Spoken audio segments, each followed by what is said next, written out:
That didn't take long. The new Drew Allar is already here.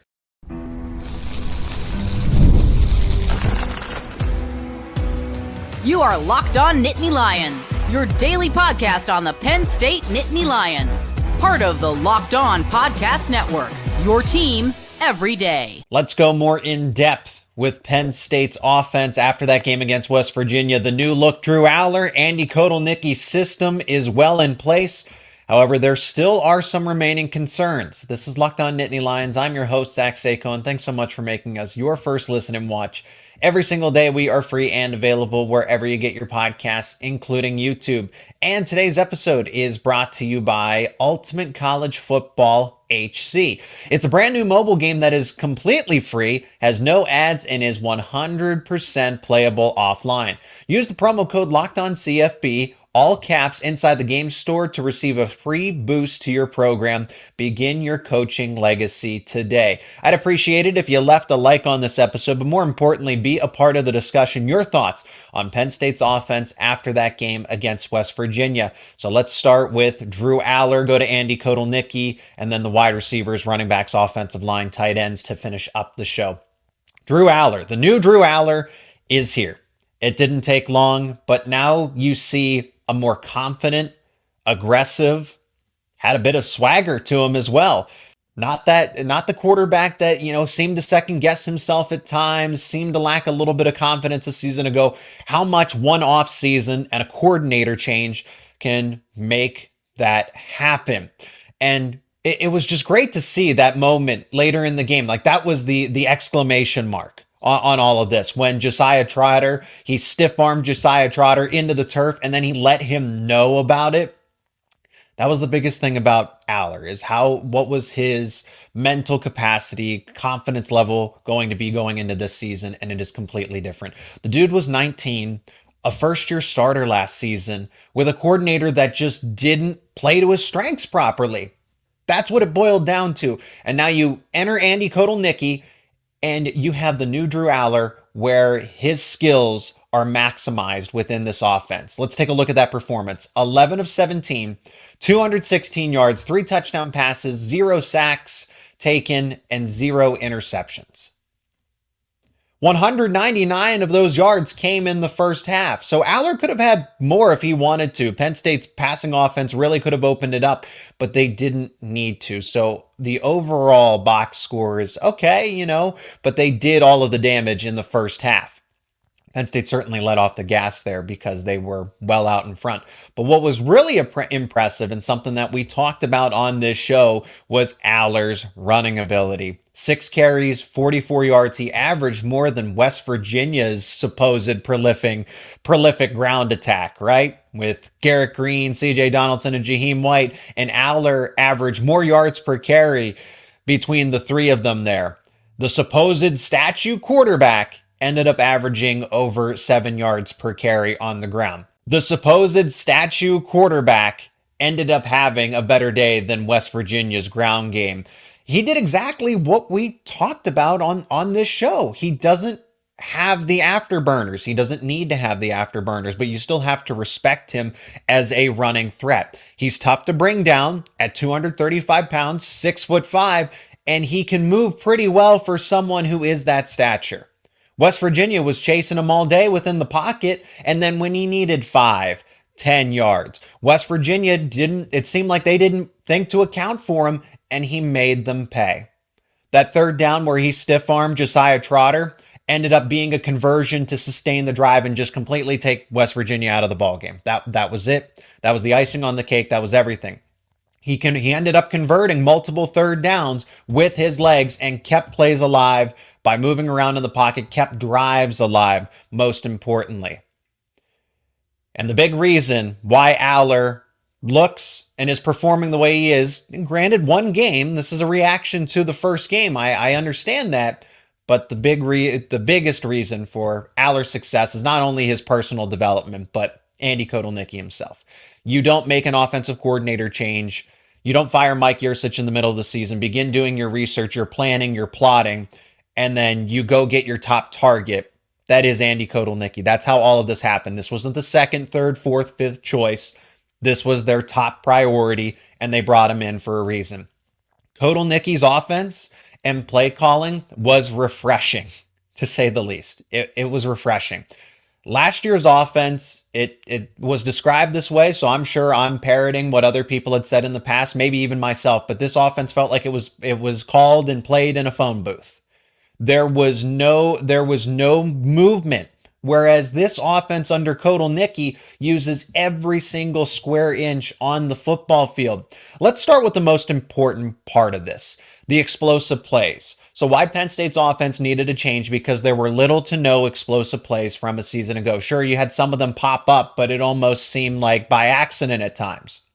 The explosive plays were there. Penn State had 5 plays of 20 plus or more yards and 17 plays of 10 plus more, 10, or of over 10 yards as well. And that might not seem like a lot because it's actually not. It's the middle. It's in the middle of the pack. SMU, for example, had 16 plays of 20 plus more yards. So, Zach, what you're probably asking, okay, Zach, so is Andy Kotelnicki's offense really that different? Yes, it is, because if you look at it, Penn State didn't run that many plays overall. They didn't run. Drew Allar only threw 17 passes, right? But if you look at week 1 statistics overall, in terms of yards per play right now, Penn State is number 4 in the country. So when you look at the statistics and say, well, Penn State didn't have that many explosive plays, they maximized the opportunities that they did have, and they're in the top 5 in terms of yards per play right now overall. So look at it from that way, that you only have quantity. They had quality over quantity this time because they just went in there and took care of business. This was a fast game aside from the weather delay. It would have been quicker had it not been for the weather delay. But Penn State's offense scored in 22 seconds. At the end of the first half, they scored in 22 seconds to go up 20-6. That should have been 13-6. Not many offenses are able to do that. And the fact that they were able to do it in week 1 with a new offensive coordinator and go out there and score at will and just turn on the Jets when they needed to, that's what was most impressive. Now, they weren't perfect. They couldn't sustain drives effectively, and I'll talk about that more a little later. But what else did we see from Andy Kotelnicki? We saw the dual threat Drew Allar. We saw the 2 quarterback system with Bo Pribula used as that wildcat quarterback. Heck, he even threw a touchdown pass to Tyler Warren. So it's not that he's just going to be an additional runner. You're able to utilize his arm as well. So Kotelnicki brought that over with him from Kansas. Exotic motions, pre-snap movement. A 350-pound Vanga Ioane came across the formation to block on a pass play. You can't even do that in the video game. Kotelnicki seriously dialed up some interesting stuff. Wide receivers were running open. They were running free. The running backs were utilized in the passing game. It was a step. It was a giant leap forward with Andy Kotelnicki calling the plays. We saw a little bit of everything, but not everything. So this offense is still a work in progress because this was not a perfect performance. But the things that I saw, I liked it, and I liked it a lot because Penn State still has to put it all together. They did a lot of things well. They did a lot of things correctly. There's still some things that they could fix in terms of execution, and there's still, again, sustaining drives is one big thing. But this group will be humming by the middle of the season. If you look at what they did against West Virginia, and that's the framework, that's the basement for what it's going to be, the base level of their performance, that is massive compared to what this offense was in 2023. So let's address some of those remaining concerns on the other side of this break. And today's episode is brought to you by Ultimate College Football HC.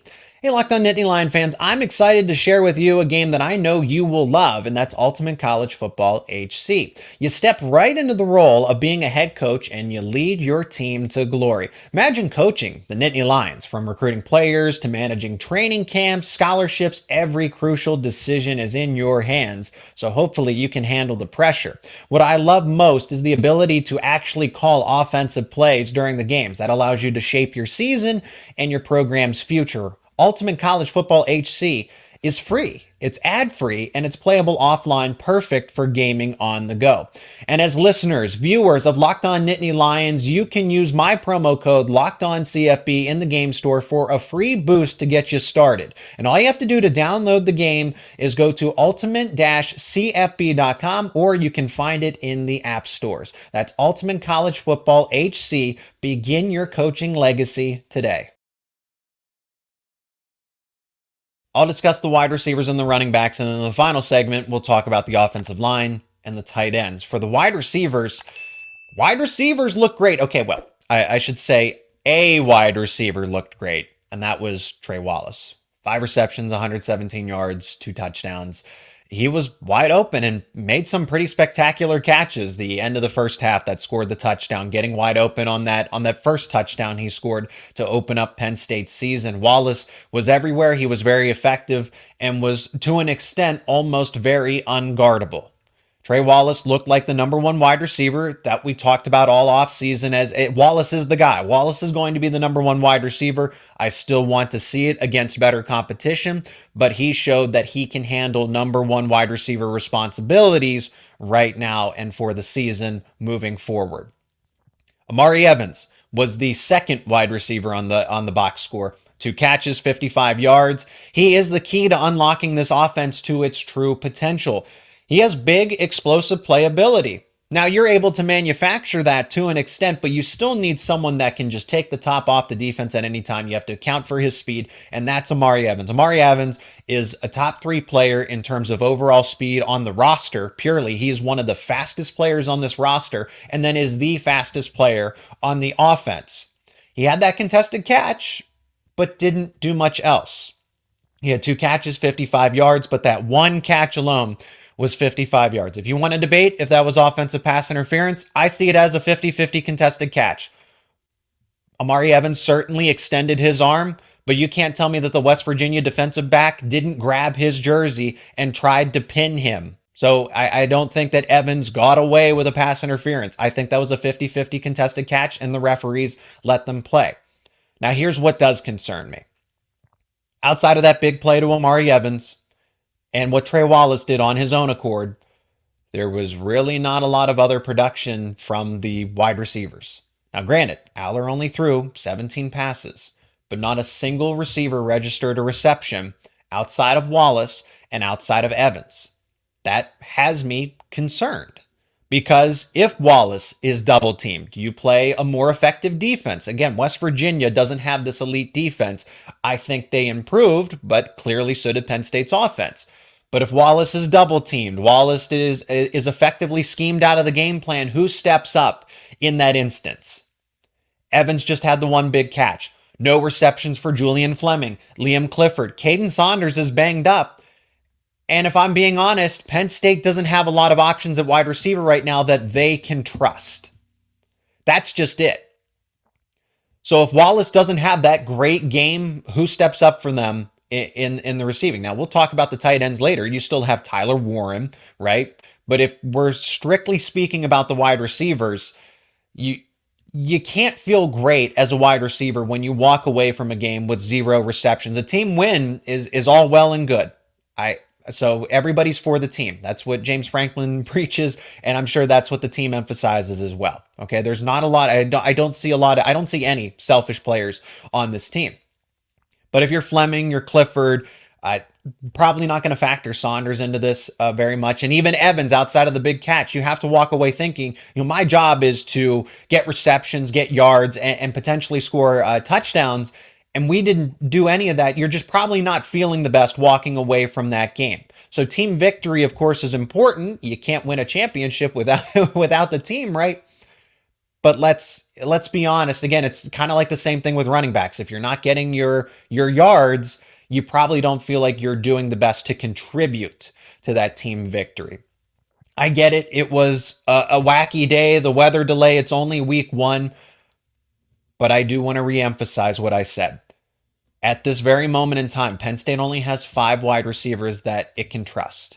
Trey Wallace, in no particular order. Well, Trey Wallace is first, but then after that, it's kind of a toss-up between a Liam Clifford or an Amari Evans, a Julian Fleming, and a Caden Saunders if and when he's back to 100% being healthy. All right, that's kind of a week by week thing, but he did play. He did play in the game, but just as the punt returner. They didn't factor him into the offense. So the stock is up for Wallace, but not really the rest of the group. Evans has a lot of potential. I need to see more from Clifford and Fleming. Saunders, not going to criticize him too much given his injury status, right? But that's where the wide receivers are at this point. It's all Wallace and still looking for more from the rest of the group. As for the running backs, Nicholas Singleton had a great game. Nicholas Singleton looked like vintage Nicholas Singleton. He's still got it and then some. 13 carries, 114 yards, and the 40-yard rushing touchdown. And he weighs 226 pounds. He is the power back and still has those true afterburners. But Katron Allen, non-existent outside of his receiving touchdown. Cam Wallace played a bit too. The two of them combined together for 19 carries and 44 yards. That is barely over 2 yards per carry. That's rough. However, I don't blame them. I actually don't blame them. Overall, I think the backs had a good game between the three of them. I thought they were... Singleton had some rough pass blocking issues when he stayed in for protection, but Katron Allen did well. Cam Wallace did well, right? They did well. They weren't perfect by any stretch of the imagination, but Singleton was the only one to have that big threat ability in the ground game. Katron Allen had the one receiving touchdown. And that was really about it. So the running backs did, above okay. And there's a reason for that. And I'll talk about that reason as we pivot to the offensive line and the tight ends coming up next.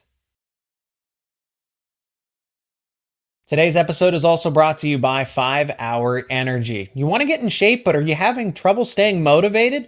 Make 5 Hour Energy shots part of your lifestyle and get the energy boost that you need to get fit. We all know that sometimes you don't want to go to the gym, and that's absolutely okay, but take a 5 Hour Energy shot to give you that feeling, that alertness, so you can go to the gym. With zero sugar, a convenient portable size, it's the perfect pick-me-up for getting stuff done. The 5 Hour Energy website has flavors galore, flavors like watermelon, tropical burst, grape, berry, and more. There is a flavor for everyone, and you can try them all. You go to the website, you can build a 12 or 24 pack where you choose the flavors, and it's delivered right to your door. Quick, easy, and convenient. If you go to 5hourenergy.com, that is the number 5hourenergy.com, and get a 5 Hour Energy product today, you can use my promo code LOCKEDONCFB to receive 20% off your order. This offer is valid only until September 30th on one order and cannot be used with other promotions, and the code is also not good on subscription orders. But again, use my promo code LOCKEDONCFB for 20% off your order. Go to 5hourenergy.com today. We're here to the point of what I'm alluding to, the offensive line. The reason the running backs did not have a great game or didn't have a better performance overall had to do with the offensive line and not so much.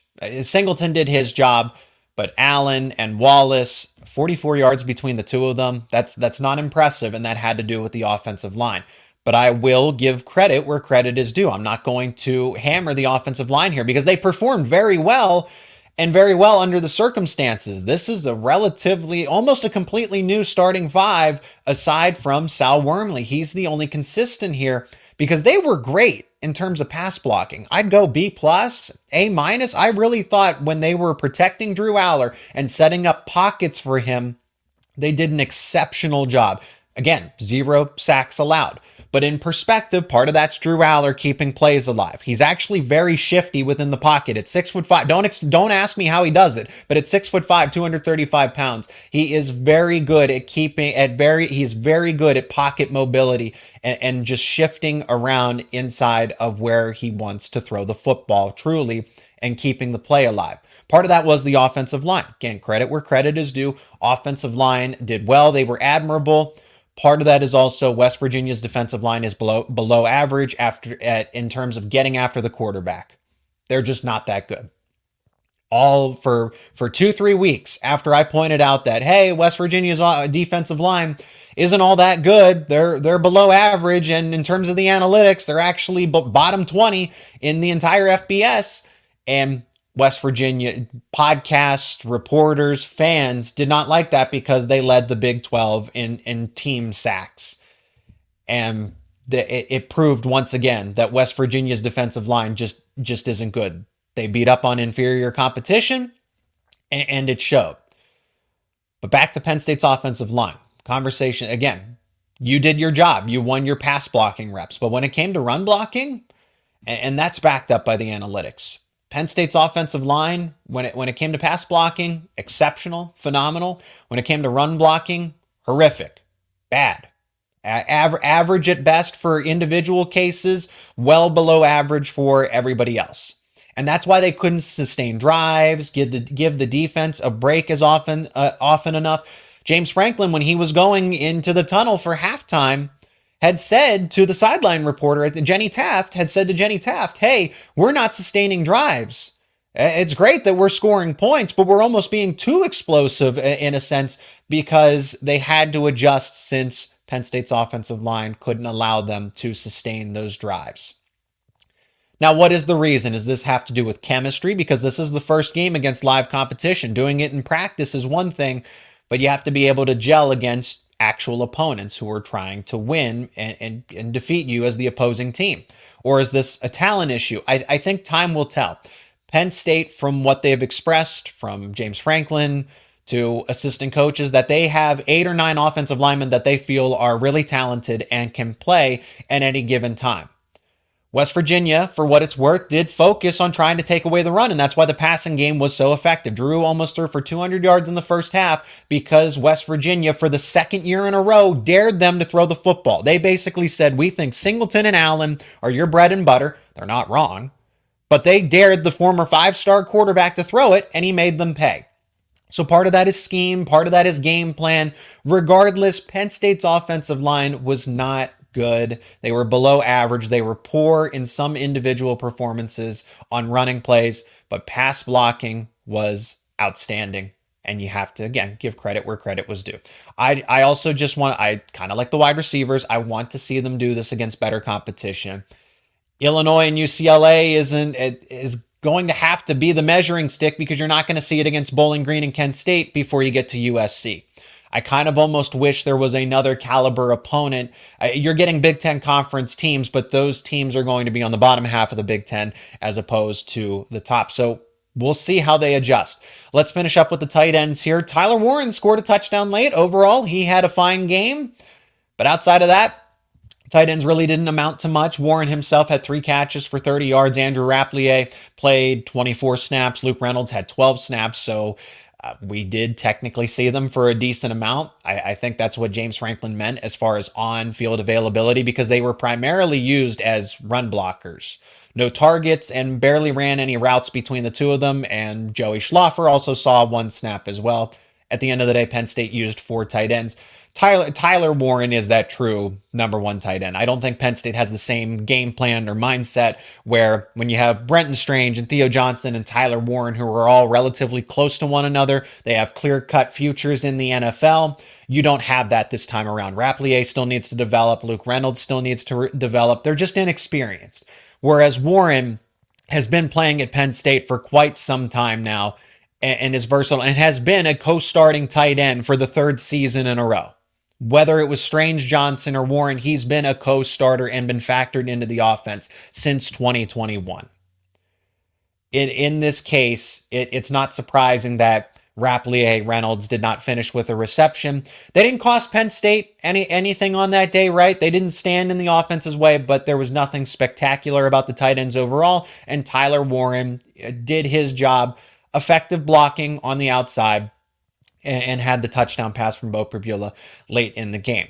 Now, coming up next here on Locked On Nittany Lions, of course, it's Bowling Green week, so we're going to have a preview, we're going to have interviews, and everything to get you ready for Penn State versus Bowling Green, plus more about Penn State's defense moving forward, because kind of going into a period where Penn State can kind of fine-tune some things, but they're really not going to be tested, they're really not going to be challenged until that USC game in the middle of October. But we'll have all of that content and more. Again, I appreciate you for checking out this episode. Please leave a like on it. More importantly, be a part of the conversation in the comment section. Let me know your thoughts down below. And if you're not already, become an everydayer. Subscribe to Locked On Nittany Lions on YouTube and wherever you get your podcasts. Again, my name is Zach Seyko, your host of the show for all things Penn State sports, in addition to football, men's basketball, wrestling, recruiting. Keep it right here on Locked On Nittany Lions.